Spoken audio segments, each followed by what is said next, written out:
નમસ્તે મિત્રો, રોજ શાક શું બનાવુંમાં આજે આપણે બનાવશું કાંદા બટેકાનું શાક। તમને એમ થશે કાંદા બટેકાના શાકમાં શું નવું છે, પણ એકવાર મારી આ રેસીપી જોયા પછી તમે પણ આ જ રીતે બનાવવાનું પસંદ કરશો। ફક્ત 2 વિસલ અને ઘરમાં રહેલા મસાલામાં થોડો ફેરફાર સાથે આપણે આ શાક તૈયાર કરશું। તો ચાલો શરૂ કરીએ। 2 નંગ બટેકા અને 2 નંગ કાંદા લીધા છે।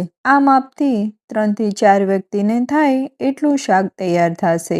હવે બટેકાની છાલ કાઢી તેને આ રીતે મોટા પીસમાં કટ કરી લઈએ। આપણે આ શાક કુકરમાં બનાવવાના છીએ, જેથી આપણે બટેકાના પીસને મોટા રાખશું તો તે જલ્દી ગળી નહીં જાય। આ જ રીતે કાંદાની પણ છાલ ઉતારી તેને પણ મોટા પીસમાં કટ કરી લઈએ। વઘાર માટે કુકરમાં 3 ચમચી જેટલું તેલ ઉમેરીએ।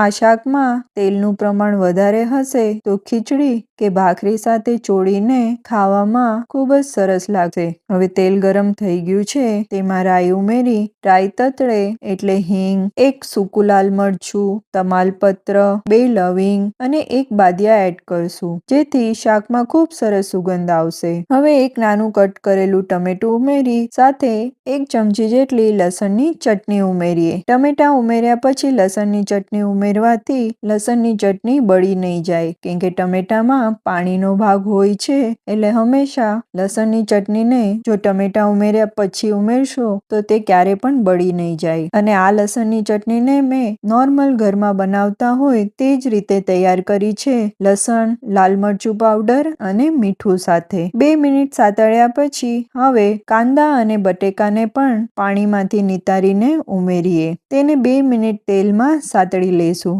આમ કરવાથી જ્યારે પણ આપણે કુકરમાં શાક બનાવીએ ત્યારે શાક બિલકુલ ફીકું નહીં લાગે। હવે મસાલામાં થોડું ઓછું મીઠું, હળદર અને તીખાસ પ્રમાણે લાલ મરચું પાવડર ઉમેરીએ। આપણે આગળ એક મસાલો ઉમેરશું જેમાં મીઠું હોય છે, એટલે અત્યારે ઓછું મીઠું ઉમેર્યું છે। મસાલા બરાબર મિક્સ થઈ જાય એટલે 2 થી 3 ચમચા જેટલું પાણી ઉમેરીએ। તમારે રસો કેટલો કરવો છે અને તમે આ શાક શેના જોડે ખાવાના છો એ પ્રમાણે પાણીનું માપ રાખવાનું। હવે આ શાકનો સ્વાદ નોર્મલ કરતા અલગ માટે આપણે 1 ચમચી જેટલો અથાણાનો મેથીયો મસાલો ઉમેરશું। અત્યારે ઉનાળાની સિઝનમાં બધાના ઘરમાં આ મસાલો હશે જ અને જરૂરથી ઉમેરજો, શાકનો સ્વાદ 100 ગણો વધી જાય છે। અને બટેકા ખાવાથી જેને પણ ગેસ થવાનો પ્રોબ્લેમ હોય તે પણ નહીં થાય, કેમ કે આમાં મેથી હોય છે। હવે પાણી ઉકળે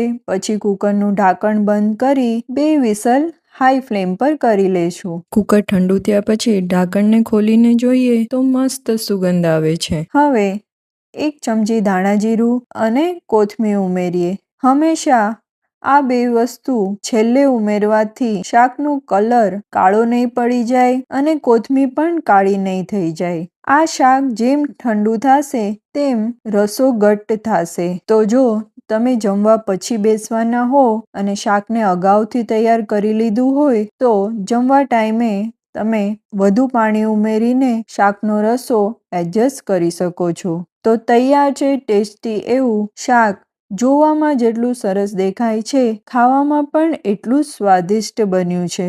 રૂટીનમાં બનતા સિમ્પલ શાકમાં થોડો ફેરફાર કરીને બનાવેલું આ ટેસ્ટી શાકની રેસીપી તમને કેવી લાગી તે જરૂર કમેન્ટ કરજો। જો તમને મારી આ સિરીઝ રોજ શાક શું બનાવવું ઉપયોગી લાગે તો વિડીયોને લાઈક, શેર અને ચેનલને સબસ્ક્રાઈબ કરવાનું ભૂલતા નહીં। આવજો, ફરી મળીએ નવી ટેસ્ટી રેસીપી સાથે।